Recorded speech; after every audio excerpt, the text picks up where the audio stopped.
Hi guys, welcome back to my another blog. So আজকে আমি নিয়ে এসেছি তোমাদের সামনে এই মাটনের রেসিপিটা। So this is my first experience mutton রান্না করার। তো খেতে বেশ ভালোই হয়েছিল। তো দেখতে থাকো তোমরা কেমন লাগে রেসিপিটা, আমাকে কমেন্টে জানাবে কেমন লাগলো। তো ফার্স্টে মাটনটাকে ভালো করে ধুয়ে তার মধ্যে একে একে নুন, হলুদ গুঁড়ো, ধনে গুঁড়ো, জিরে গুঁড়ো, জিঞ্জার গার্লিক পেস্ট এবং সাদা তেল দিয়ে ভালো করে ম্যারিনেট করে হাফ অ্যান আওয়ার রেখে দিয়েছিলাম। তারপরে একে একে পেঁয়াজ কুচি, টমেটো কুচি, আলু এবং লঙ্কাকে কুচি কুচি করে কেটে নিয়েছিলাম। ইউ নো পিপল, উইদাউট আলু উই কান্ট ইট। তারপর প্রেশার কুকারে যদি আমি কুক করেছিলাম, তো সেখানে আমি অয়েল দিয়ে দিয়েছিলাম। তারপরে আলুগুলো ছেড়ে দিয়েছিলাম, আলুগুলোকে বেশ লাল লাল করে ভেজে নিয়েছিলাম। আফটার দ্যাট ওই তেলের মধ্যেই তেজপাতা, শুকনো লঙ্কা দিয়ে ফোড়ন দিয়েছিলাম, ও জিরেও ছিল সাথে।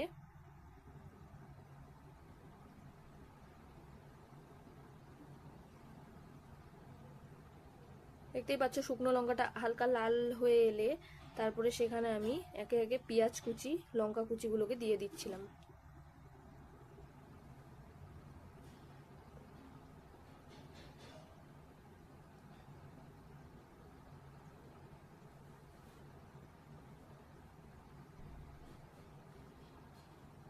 তারপর হাতে সময় নিয়ে হালকা আঁচে এটাকে ভেজে নিচ্ছিলাম খুব ভালো করে।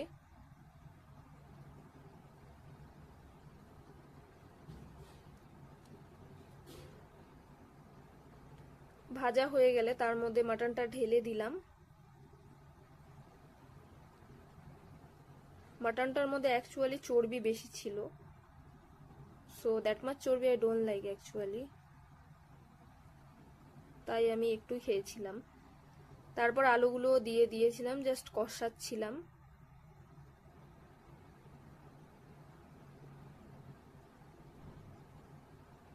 দেখতেই পাচ্ছ খুব ভালো করে কষানো হয়ে গেছে।